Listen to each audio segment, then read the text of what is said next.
and people do that with landscapes too. Like, I understand the Eastern landscape in a way that I don't understand the Western. And so I was at a show, and there was a big Clyde Assevig painting there of something from the Cape, up in, Massachusetts, right? And and there was a collector there who owned, I think he owned some of Clyde's work, and he owned a lot of, he owned at least a couple of John F. Carlson's paintings. So he really knew his stuff, and he had a collection of really great art. And he just looked at it and he said, I like it when he paints things that he knows. And so even as great a painter as Clyde Assevig is, this guy could tell, this isn't really, I'm not feeling this one. And so that's what I mean. Lots of things I can't paint. Welcome to the Creative Community Podcast, presented by Destination Arete. I'm David. And I'm Mark. And we're building a community of creatives who work together to achieve creative excellence. Today's guest is an excellent fine artist, TJ Cunningham. TJ is an amazing landscape painter using oils primarily as his medium. At the time of our recording this episode, he had recently finished traveling and teaching around New England in a couple different workshops where he was studying livestock painting specifically. So not only his typical landscape painting, but adding livestock to the painting. I think he was working on a couple sheep. So we got to talk to him about that, and he has some interesting things to say. So I don't want to spoil why he's learning that, but it's pretty cool. Yeah, that's a really cool part of the episode where he gets into that. And TJ, he talks to us in this episode about a lot of different things, but we wanted to just highlight a few as we get into it. So he talks about his keys to improving his art after college and what that looked like for him. That's a really cool part of the conversation. He also gives his personal Venn diagram of how he decides what subject matter to paint. He has 3 different criteria that he gives that is super helpful for anyone who's trying to figure out what they want to do with their art. And then he also talks about his top 3 favorite audiobooks to listen to while painting. So tons of value in this episode. I can't wait for you guys to hear what TJ has to say. Yeah, it can be difficult for artists, especially after art school. We've talked about this before, Mark, where you're around a bunch of people your age, you're all excited about making art, you're all learning. When you're learning, your brain is just, your endorphins are high. You're like, oh, I'm learning something new, I'm going to go apply it. And then you get out in the real world and you've got to paint every day, and there's no one there to, there's no teacher leaning over your back. There's no deadlines. So just hearing TJ's, I'm sure he has more than what he shared with us today, but the things he shared today, just how to stay active after college and how to grow, really helpful for those who are maybe in that stage of life or maybe past that stage of life and want to kind of revitalize their careers. So without further ado, here's our interview with a fine artist, TJ Cunningham. Absolutely. Well, Mark and David, thank you for having me on. I am Tim Cunningham, also known as TJ Cunningham. And only say that because if you Google Tim Cunningham, I think you'll find a saxophonist. I think that's who Tim Cunningham is. But don't Google Tim Cunningham. Google TJ Cunningham. That's how you'll find me. Timothy John, but my friends call me Tim. So there you go. And you also said what I've been working on recently, right? Yes. I just got back from 10 days driving around and teaching. So that was my most recent project, and home from that yesterday afternoon. So it's good to be back in my studio. And what I finished before I left was a new painting of sheep. So I was with some sheep in New England over the last 10 days. So I'm working on that. I'm really excited about that. I'm finding some historic artists that are really, did that super well. And I'm trying to figure out how to perfect not just sheep, but livestock. I'm primarily a landscape artist now, but I've been working on a lot more animals, both wild and domesticated, incorporating them into the landscape because I think it tells, at least the story I'm trying to tell, it tells a little bit more of a story some of the time than just an open, empty landscape. So that's what I'm working on. That is awesome. Well, it is great to have you on the show. I'll probably say this a million times, but this is long overdue. It's Cool. been Thanks great for to, having me on. no, it's been long overdue. I I've been a little bit nervous, to ask you on, like, oh, I don't know, so are we ready? We're ready for Tim, so, but Sure. we're but we're super glad to have you on. Yeah, David. I have a question about livestock, because I know you mostly paint. I know your barn paintings really well, so it seems like a fitting, hand in glove type thing to start adding livestock to those scenes. Is that part of the goal, or you just want to start understanding the animal form better? I mean, I don't know. What's your goal with that? Yeah, I mean, both. A lot of those barns that I paint when it was probably 2014 or 2013. I went to Vermont and I was trying to figure out, because I had a gallery show coming, and I was trying to figure out what I should do as sort of the body, like the common denominator of all the paintings. And I thought, well, I'll just paint these barns. Like, I'm the first artist who's ever thought of painting a barn, like I didn't know, right? So, but I go to all these farms that I grew up around in Vermont, and when my family had moved to this farm country 20 years before, they all had little herds of cows and they milked, and there's a farmer and his teenage sons and daughters or whatever, and all the barns are empty. All the herds are gone. And so that was a really, it was just incredible, because I never took the time. I don't know when the herds vanished, but they're big commercial dairy farms, and they essentially can control the price of milk, and they can afford the new technology and the massive barns. And I have friends in the commercial dairy industry, so I'm not knocking it. It's just a fact. And there's just no money in having 40 cows and producing commercial milk. And so anyway, I'm rambling about that. So it's almost some of these barns, I'm looking at them trying to figure out where the cows would have been, which doors would they have come in and out of, because the little herds that lived there are so long gone. So that's part of it. It's part of an ode to the past. It's a time that's almost gone, really, at least in my neck of the woods. Well, thank you. Wow, I didn't realize I could like your work more, but I officially do. That's amazing. You can feel free to talk to David and I about dairy herds any day. So yeah. That's awesome. Well, you touched. Well, that's right. Yeah, you were the grandsons of a dairy farmer, right? Yes, sir. Are there still cows on that farm? Yeah. Yes, there is a very small herd, and I don't know how much land will be left after the farm gets parceled out, but the barn will still be there. So there may still be a couple cows that, just provide the family with milk, and maybe with a couple hamburgers every other year. So. Yeah. Provided there are more cows, because yeah, right. Exactly. Hamburgers, you won't have any more milk. Right. Yeah. There is a process there that has to happen. Yeah.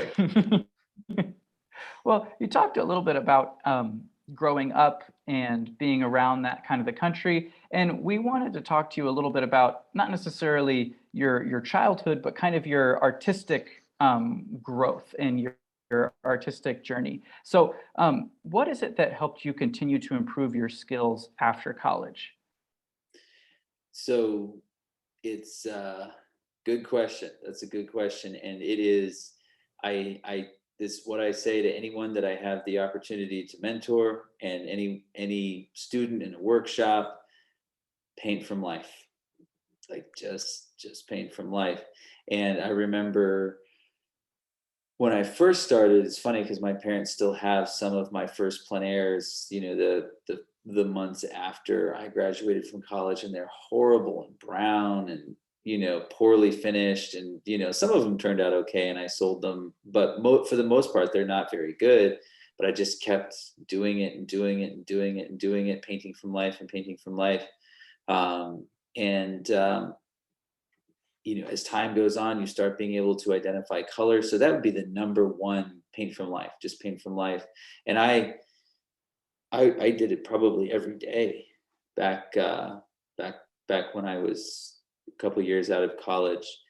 And then the other thing is seeing the work of masters in museums. I mean, it's just, it's incredible how helpful it is to actually be able to see their mark making and their textures and where they keep the paint thin and where they keep it thick. And so going to the Metropolitan Museum of Art, Boston, Isabella Stewart Gardner, there's some, the Clark, and now, you know, I've been on a couple of vacation work trips, and I think I've been to, well, at least 4 museums in that, just any chance I get, anytime I'm going across a museum. The most recent one from this trip was the Rockwell Museum in Stockbridge, I think, Massachusetts. I actually I'd seen 1 or 2 of his pieces before, but to see them all, you know, some of his really major pieces and his preparatory drawings and those kind of things are, you know, I'm, and it's overwhelming when you walk into a museum that's full of fine art, but sort of walk in there like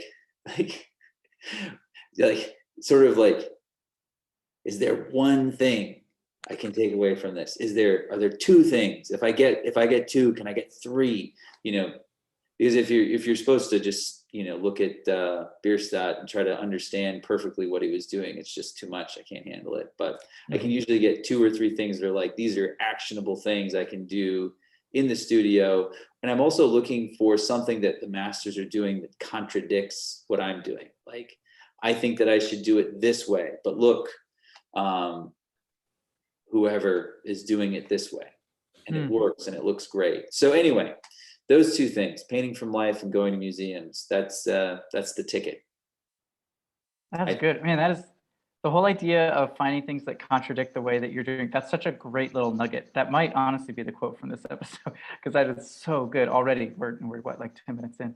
I have a question. This is just for my own curiosity, what did you take away from the Rockwell? Like, do you have anything kind of rattled around in your brain that you're like, because Rockwell is, a lot of people would say, he's an illustrator, you're a fine artist, Tim, what do you have to learn from him? You know, but what did you take away from him? I played the ignorant person in that scenario. That wasn't my own opinion. Yeah. Rockwell, one thing that really stood out to me about Rockwell, there's sort of an idea, at least in the way that I learned to paint, that you have your focal point, and then anything out from there should be softer. So hard edges near the borders of your painting or the outside edges. It's almost like you're treating your focal point like a camera with a low depth of field. So that one thing is in focus and then everything else is less. And Rockwell didn't really do that. There were nice crisp lines, really well painted all the way to the foreground. Things coming off the edges when he did vignette, things coming off the edges that were sharply rendered. So that really stood out to me as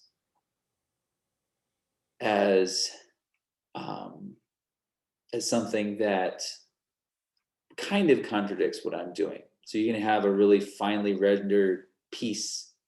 And even the way he would render depth, they were a little bit softer in the back, but there was still a lot of, you know, carefully rendered. There was one Bouguereau on loan. So the passages of light were carefully rendered in the front and the back, just to finish that sentence, which is also, you know, that sort of impressionist urge to just have that one thing rendered and everything else is fuzzy. So I thought that was definitely distinct and worth, you know, really trying to understand in my own work. And then this is something that I actually picked up from C.W. Mundy. He mentioned it to me in a phone conversation, and you know, I saw it there just loud and clear. There was a Bouguereau there, and there were a lot of Rockwells there, and Rockwell clearly was outlining most of his shapes in a really subtle way, a little bit more with his more, you know, sort of, he was turning things into icon. They were a little bit stronger. And in his really carefully rendered, for the most part, there were little outlines, just very careful. He wouldn't point to them and say it was an outline, but it's something I could see. And so then I remembered what CW had said about Bouguereau, and I went and looked at the Bouguereau again and just found them there too, all around the figure. And so that's something, learning how to really make an image, right? And so leaning, and again, he isn't leaning so much into that everything being soft and fuzzy. Like there are these, distinct shape. So that really stood out to me as well. And there was another one, but I can't for the life of me remember what it was. I've got to start writing these down. No problem. I've always been impressed by Rockwell's holistic approach to everything he drew, and how he would spend so much time on an illustration that would just be on the front cover of a magazine that wouldn't last very long. And, like it would be mass produced and it wouldn't last long in someone's home. I mean, people probably valued them at the time, but I don't know. Whenever I read the books about him, like stopping on the side of the road and buying a hat from a guy so he would have it in his collection, and then, he would use it in an illustration a year later. That's like, for someone like, especially now, illustrations are very temporal. They're going to be on a website and people will refresh the page once and they'll never look at it again. Whereas he just really just knuckled down and did the whole process from beginning to end. And I don't know, that it's something to take away. If I were an oil painter looking at that, oil paintings last even longer than necessarily an illustration might. And there's a lot more that goes into them, and just taking that holistic approach. I don't know. You guys are probably more versed in this idea than I am, but that's something that always stood out to me about Rockwell. And I was always just impressed by it. That was a great thing about the museum, because they had a lot of his preparatory drawings, and you could look from the drawing to the painting and back and see how he's working this out. One apparently he really struggled with, and so he just drew one particular face over and over and over and over, trying to work out. And it wasn't so much that he was making mistakes, he was just trying to work out an expression, how he wanted it to go. So that's something that is absolutely, you can't sort of just wander out onto a canvas and hope that it works out. And it work out very often. Like, whoever you are, whatever you do, that is something, watching the movie Dunkirk by Nolan. The amount of work that went into,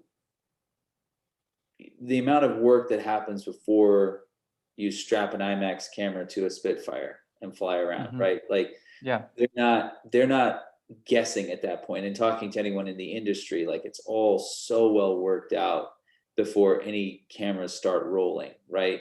And I love the idea of the finished illustration or painting or whatever the art you're doing as the final presentation. It's not, and I say this in my classes a lot, like, I don't want to think in paint.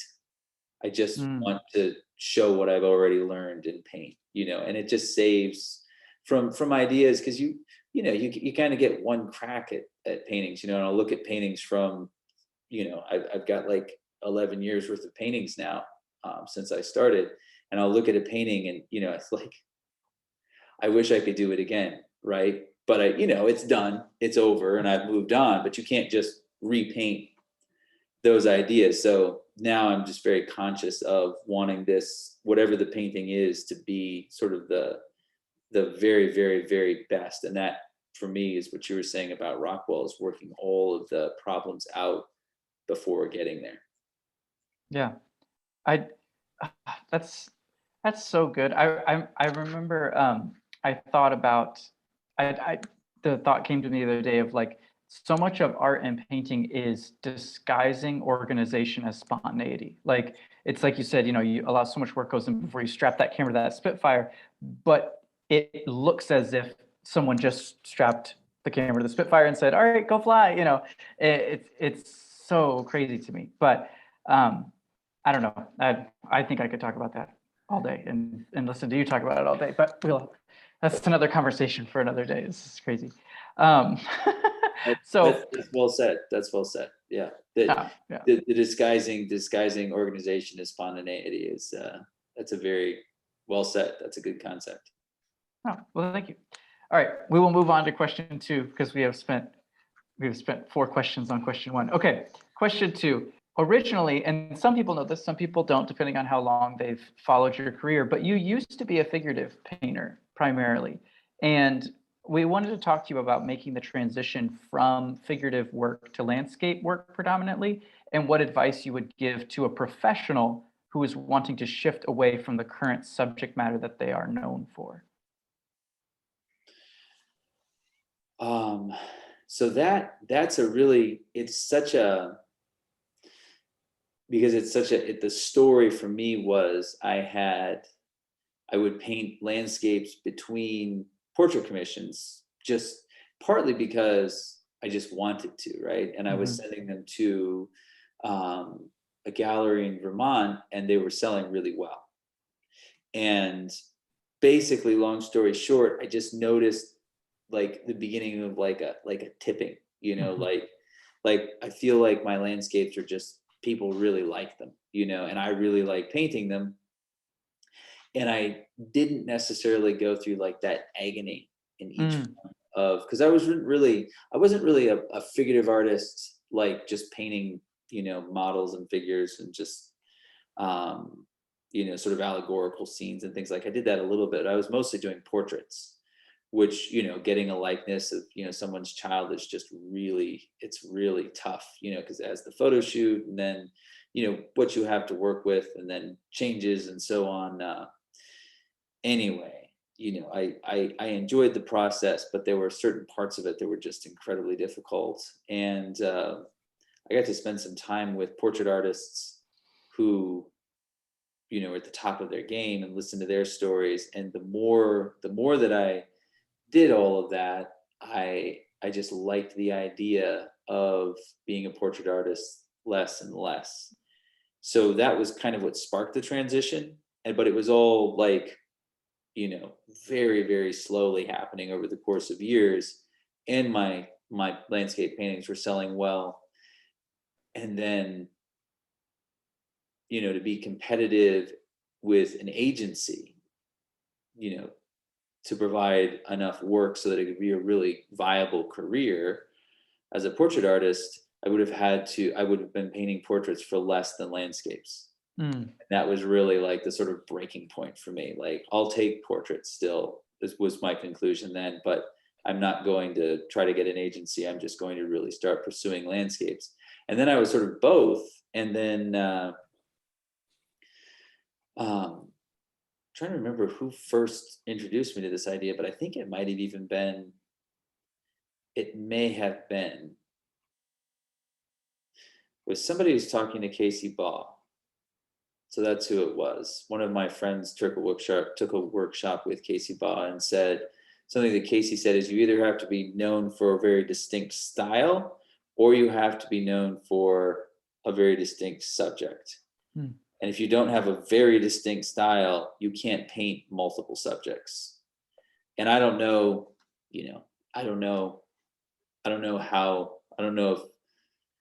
how much Casey knows about that, but it seemed like really good advice at the time. And so that's when I'll still paint heads and so on, but I don't really share it anymore because it's more personal work. And, I'm a landscape artist. So what advice do I have? Go slow and make sure that there's a market for whatever it is you're wanting to switch to. There was for me. And if I hadn't ever sold a landscape painting, then I wouldn't have made the switch. Like, it had to be financially viable. But, that's the best I've got on that one. Barns are probably less fidgety than children too. Yeah, less fidgety, and it's easier to get a convincing likeness. Yeah. I just want to know who has the more cranky owners, or caretakers, the kids or the barn. Just kidding. It depends. Depends on the barn. Yeah. I've gotten just about chased out of some places. So Yeah. I think it's important what you said about the market for what you were wanting to do. yeah, Because that can be, there's this delicate balance between making the art that I want to make and, you know, being responsible and providing. And, you know, if you're single and you have a trust fund, then you can make whatever art you want to make. But if you have responsibilities, you know, you need to be making an income and still making art that you feel is important and that matters and that is well done and that you're proud of and that you feel like is honoring, you know, and is truthful.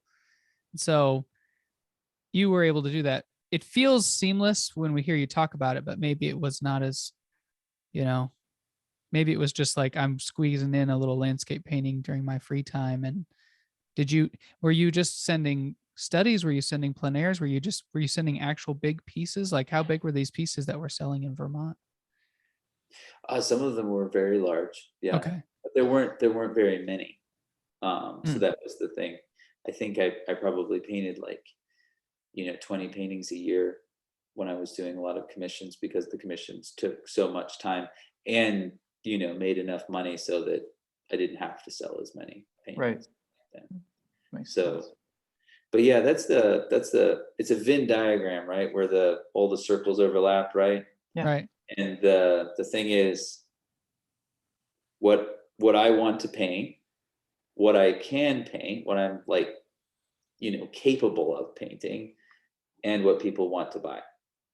And where those meet, that's that's what I'm feeling around, always trying to find, right? Because I could get into I think I could probably get into pet portraiture and paint like Pomeranians, and there would be a huge market, and I could do lots of commissions. Like there's just a massive demand for pet portraits, it seems. But that kind of fails one of my, like, I don't really want to paint it. I could paint it, people want it, but I don't really want to paint it, right? So those three things are kind of the questions I ask of whatever it is I'm thinking about making.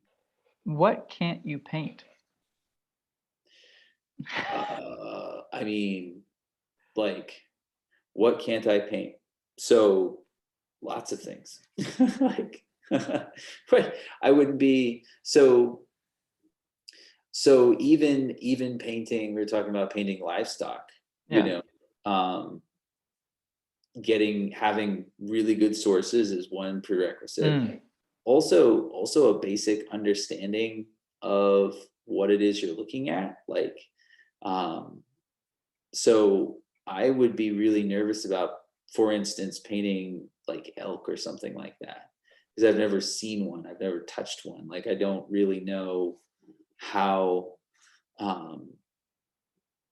I would know if it felt right in my painting. So that's the thing. You can just tell the difference in paintings with people who know what they're painting and people who are painting from a photograph and they don't know what they're painting. So you look at, for instance, contemporary landscape master Greg Beecham. Like, he knows exactly what he's looking at, and so did Carl Rungus, and so did Robert Bateman, and and then you get into Munning's new horses, and Heinrich von Zugel new sheep and cows. And so that's the thing. There are things that I'm very interested in and I would love to paint, but I just don't want to come out looking like an obvious, has no idea what he's looking at. And people do that with landscapes too. Like, I understand the Eastern landscape in a way that I don't understand the Western. And so I was at a show and there was a big Clyde Assabig painting there of something from the Cape, up in, Massachusetts, right? And there was a collector there who owned, I think he owned some of Clyde's work, and he owned a lot of, he owned at least a couple of John F. Carlson's paintings. So he really knew his stuff, and he had a collection of really great art. And he just looked at it and he said, I like it when he paints things that he knows. So even as great a painter as Clyde Asavig is, this guy could tell this isn't really, I'm not feeling this one. And so that's what I mean. Lots of things I can't paint. That is super helpful. That was because I was just really curious what you meant by that. And that takes a lot of integrity, I guess, to admit what you can and quote unquote cannot paint. Yeah, I have a million questions about that. But David, do you have any follow-up for that? No, I was going to try to segue to our last question by telling him he needs to listen to the James Herriot books while he's. Oh, perfect. Yeah, do it. James Herriot? So James Herriot is a veterinarian from England, and he has a series of 4 books about his experiences in the veterinary world, and then he serves in World War I, and then he comes back and he's a vet again, and so he's a double vet. He's a farm vet. Yeah, he's a farm vet that also has a small animal practice that also ends up being a doctor in the Great War, and then comes back and is a vet again, and all of his stories. But it would help you just kind of put your mind around livestock and animals and farm ideas, and you're already in that world with where you go to paint and what you like to paint. So while I give you that recommendation, I also want to ask you if you have recommendations for those who are listening. Maybe give us your top 3 audiobooks that you've listened to while painting. Apparently Mark has some insider information that you do like to listen to audiobooks while you paint, and probably gives you a good uninterrupted amount of time to get a nice chunk of it knocked out. So yeah, take it away with that. Maybe your top 3 recommendations or books you've enjoyed or anything like that. Sure. So painting audio. So I can't really listen when I'm starting a painting, but there's that sort of long. Have you guys ever seen the movie Hidalgo? So it's what's the name of that actor? Viggo Mortensen. Okay. It's this race, endurance race for horses in the Middle East somewhere. And he goes with this American sort of Appaloosa or something, and he beats all of these, Arabian horses with their Arabian mounts and so on, right? But anyway, at the beginning of the race, they all take off, and it's this big show. And then they kind of go over the first hill, and then they all walk, because it's a long way.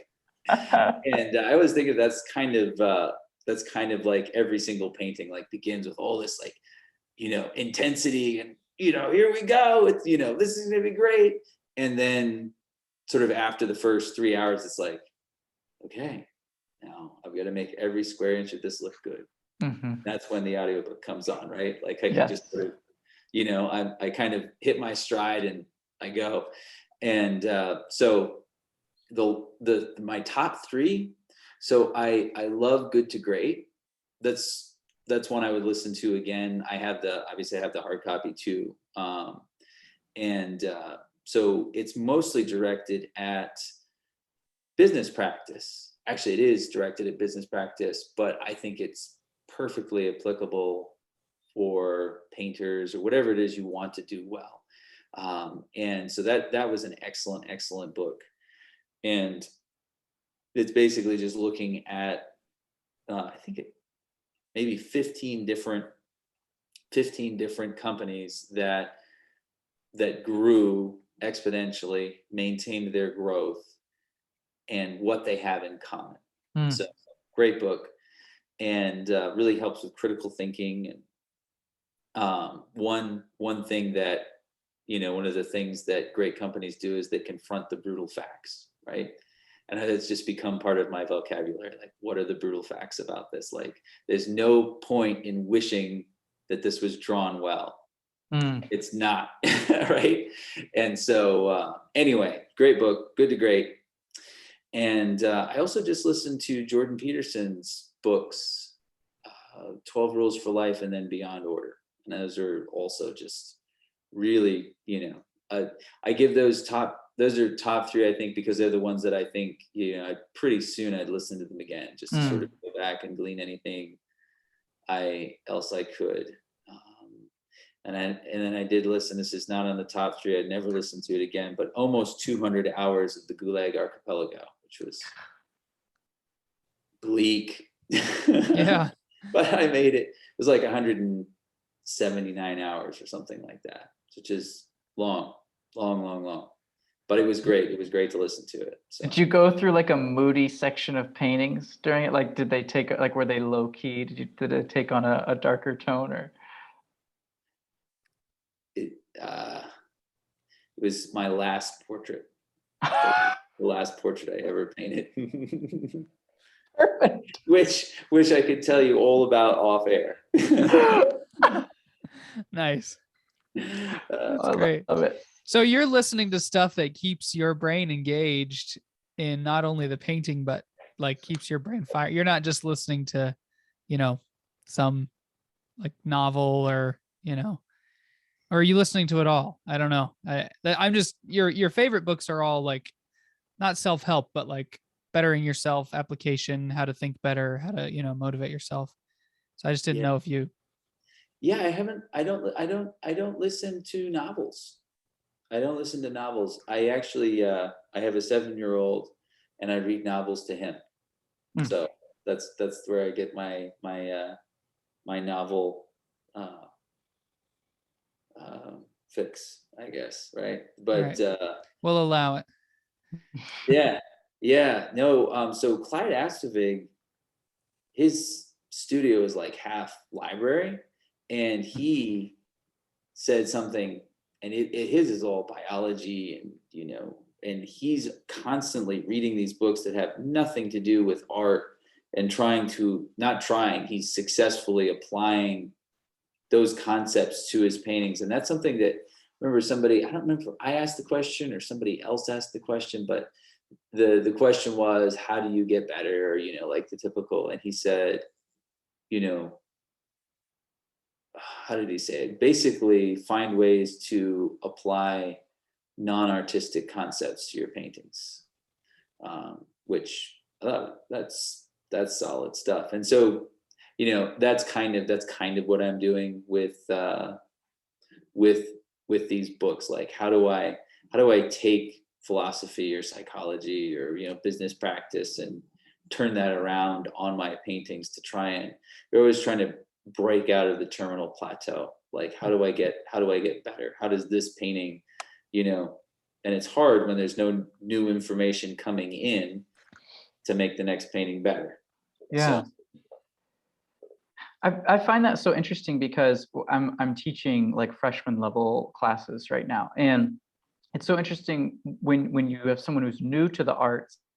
It's all about breaking down their understanding of the world into shapes, into drawing values, edges, and colors, and those sort of things. And now, then you kind of reconstruct them in that image, where that's now how they see the world. They just see the world as drawing values, edges. All they're seeing is shapes of light, shapes of value. And if you can do that, you've done a great job. You've successfully done that.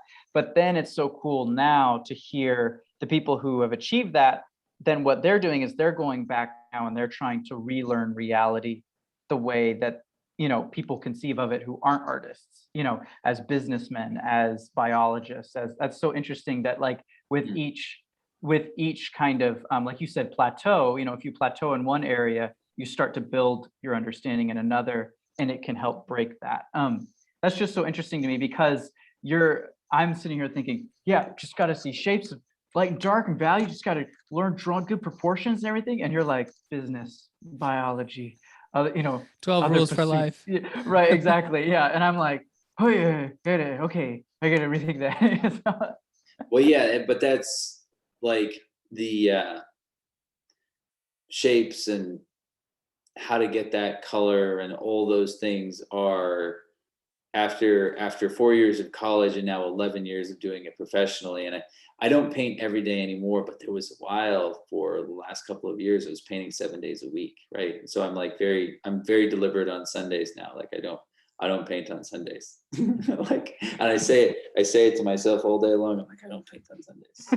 I like look at the studio. I don't paint on Sundays. Like and I'll get good at not painting on Sundays. But anyway, like I'm not really thinking about. I'm only thinking about that sort of thing when I get in trouble, right? But it's not. Those are all like they have to be there. Like that's the foundation. That's how you make it, right? So like trying to incorporate story and drama into a painting, like it doesn't come out too much in accurate drawing. Like it does a little bit, but it's mostly just like it's composition, I guess. It's the things that you think of, the things that you think about before you paint, and how do you incorporate this into the painting. And how do people, again, how do people feel about the world, and what do they like I'm thinking a lot about painting sheep. Like how do people, as you look at Jamie Wyatt paintings of sheep, and he's clearly trying to make them look like regal or terrifying, like, which is a funny way, it's an intentional and funny way to look at sheep, because sheep are so, it'd be interesting to ask him that question, I guess, like, why would is it just the irony, or is there something else you're trying to say? Like, I guess they're pretty scary if you're a kid, right? Like, so. Yeah, well, it reminds me of Tim Lawson, who said, like, when being a painter is painting what you see. When you start becoming an artist is when you paint how you feel about what you see, and I think that's probably what Jamie's doing, where he's painting what he felt about, seeing the sheep, like you said, either as a kid or something like that. So that's. I remember you showed me his show of the 7 Deadly Sins as illustrated by seagulls. Yeah. And that I just blew my mind that was first of all, it was a real thing, that it was that idea was taken by and executed by someone with the skill level of this person, like that the person who had those skills said, I'm going to execute that concept. It really broke down like barriers for me. It was just really cool. And in his catalog, it's funny, in his catalog, he's saying something about, this is what people think about seagulls, but seagulls are evil, basically. So anyway, yeah, he's one to look at all the time and think about what he's doing, because he just, all the Wyeths, man, like, they knew how to do it. Well, that's what I remember. I forget whether it was Andrew or Jamie. We went up to the Brandywine Museum, which has a lot of Wyeth work in it, and it was like Jamie's. I think it was Jamie or Andrew. It was like a portrait of their friend that they did at like 17, and literally all the technical skills were there, like all of them and more. And you were like, so that's why they're spending their entire lives painting all of these stories, because they're not pursuing. They are, but they're not, hampered by technical ability. They're pursuing ideas. They're pursuing all of these wonderful things that are just filling their imaginations, and using the technical skill that they had since they were children to execute it, which is just like, oh, great. Some of us are just trying to learn how to paint, man. Yeah, like, and that's that quote, that John Adams quote, we study war so our children can study literature. Like, it's longer than that. But it's sort of that, and that kind of goes back to what David said about Rockwell. Like, as much of the hard work, as much of the intensity and the struggle that you can get before that painting of the story, right? And study, doing, we talked about tons of plein air paintings, painting from life, all of those things are so that all the sort of conflict of learning the skill is solved and settled, and then you can really just do something beautiful, right? Which is, it's the great goal. And, I don't know if you ever really hit it, but that's what you're going for. That's what I'm going for. I want to know, this is something very, very out of left field, but for a long time, I used to think that because I was not going to be a farmer or a manual laborer, that my work would not be as valuable as the generations that came before me. And what I've realized lately in the last 6 months is, if I apply myself to my work with the same amount of dedication and effort that my father and grandfather applied themselves, then my work will be as valuable. And I think that's the idea that I see in Rockwell, that I see in you, Tim, is it's not necessarily building fences, but it's the attitude of every stone has its place, and you start with the foundation and you build up.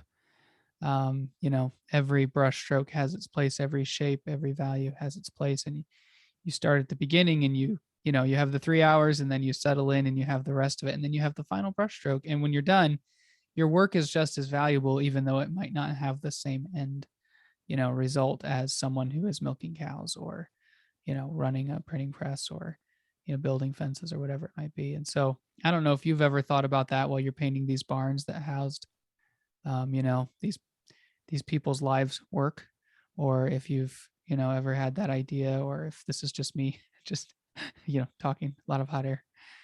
Oh yeah, no, my father was raised on a dairy farm like yours, and was a machinist, similar, similar sort of profession, incredibly grueling hours, and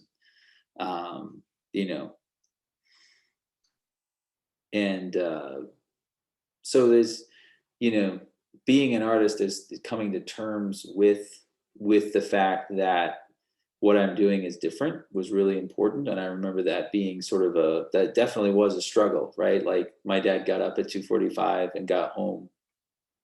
He left, and, before the sun was up or any of us were up, and then he got home at 5:00, was awake for 2 hours. He ate dinner and did a little bit, and then he went to bed and did it again over and over and over for 37 years. Right. So, a hard act to follow in that sense, but paintings bring people joy.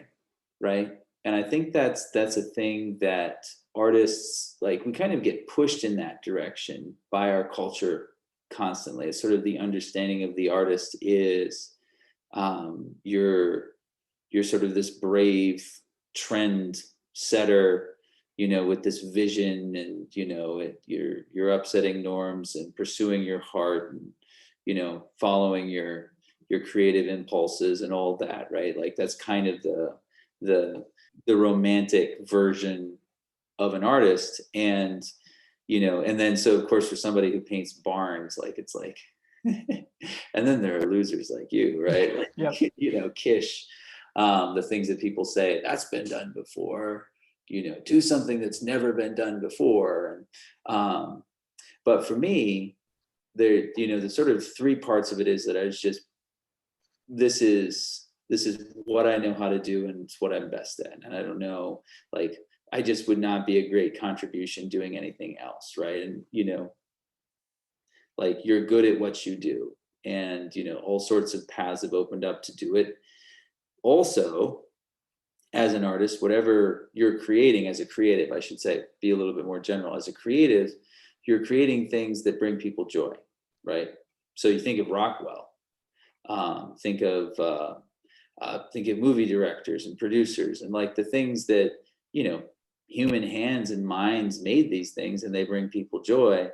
And for me, this is a way to sort of be pressed up against the glory of God for all of my life. And I'm not saying that other professions aren't that way, but every single landscape painting is a master copy, right?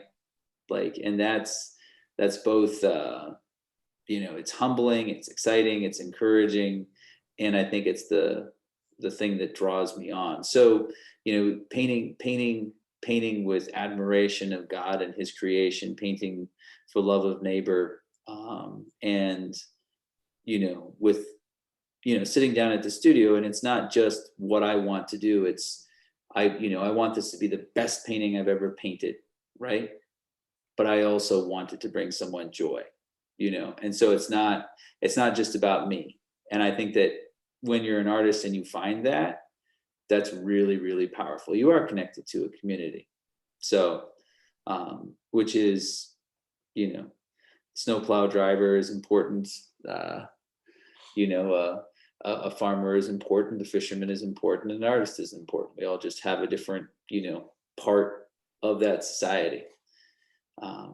So, yeah, I think about it a lot, as you can tell. Thank you. Yeah. Well, Tim, this has just been fantastic. I feel like we could talk to you for another 4 hours about any of the one single, many things that we touched on. But thank you so much for your time. Seriously, we really, really appreciate it. Would you be able to let people know where they could best kind of find you online if they're interested either in purchasing your work or in just kind of following your daily adventures? Sure. Yeah. Well, it's been great being on, guys. I've enjoyed the conversation. I am on Instagram as at TJ Cunningham. So if you search Instagram for TJ Cunningham, you'll find me. And then I have a website, cunninghamfineart.com. And then I'm on Facebook as TJ Cunningham as well. So those are the best places to find me. Once again, we are super grateful to TJ for joining us on today's episode. You can follow him at TJ Cunningham on Instagram or visit cunninghamfineart.com to stay up to date with all of his latest paintings. Seriously, guys, cunninghamfineart.com is a full marketplace. It is updated regularly. It is an awesome site, one of the most professional artist websites that you will ever visit. So even if you're looking to start your own website and you want to know kind of how to get it set up to where you're selling, TJ's website is just an amazing place to go, either to buy art or to kind of just observe one of the masters of the online form. So super cool. That's a great point, Mark. After you have spent hours on TJ's website, you can follow us on Spotify, Apple Podcasts, YouTube. Search the Creative Community Podcast or Destination Arete. Both of those searches should. I actually got to watch this weekend 3 different people search the Creative Community Podcast. We were the top result. It was great. It was a great feeling. So for more episodes like this one with TJ, leave us a comment, leave us a review, subscribe, follow, all the things that help the algorithm know that you enjoyed it.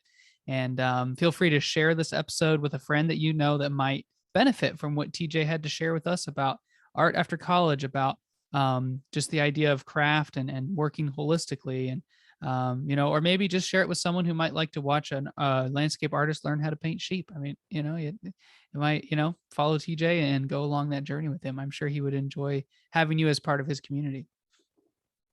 Yeah, and once you're done buying all of TJ's art on his website and learning how to make your own amazing website simply through just absorbing it for hours and hours, and then you have gone and followed us on Spotify, Apple Podcasts, YouTube, then after all of that, you will go and you will connect with us on Facebook and Instagram, Destination Arete, Arete, for information about future interviews like this one, as well as there's other information about upcoming community activities, upcoming Arete projects. You'll get alerted when new episodes are coming out, all those sort of things. That Destination Arete social media is really going to be your place to kind of get that information, really come along with us as we journey through to interviewing who knows who and talking about all kinds of topics that are related to creativity. And we even recently did a giveaway through our social media. So if you want to be part of more giveaways like that one, or you want to have a chance to win what we're giving away, that's where you want to be, at Destination Arete on those social media platforms. Right. And then lastly, so you've gone to TJ's website, you've spent hours, you have subscribed on Spotify and Apple Podcasts and YouTube, you've connected with us on Facebook and Instagram. You've taken a nap. You've taken a nap. You've probably had to go get food or something at some point.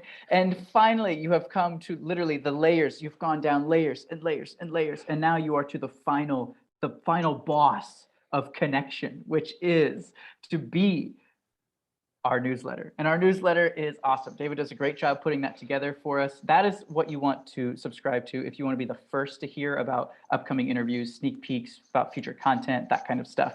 And how you do that is you go to destinationarete.com/contact or send an email to destinationarete@gmail.com. And that is how you subscribe to our newsletter. Now that you have connected with us on all fronts, I just want to say that we'll be back in 2 weeks with another interview, and we'll see you then.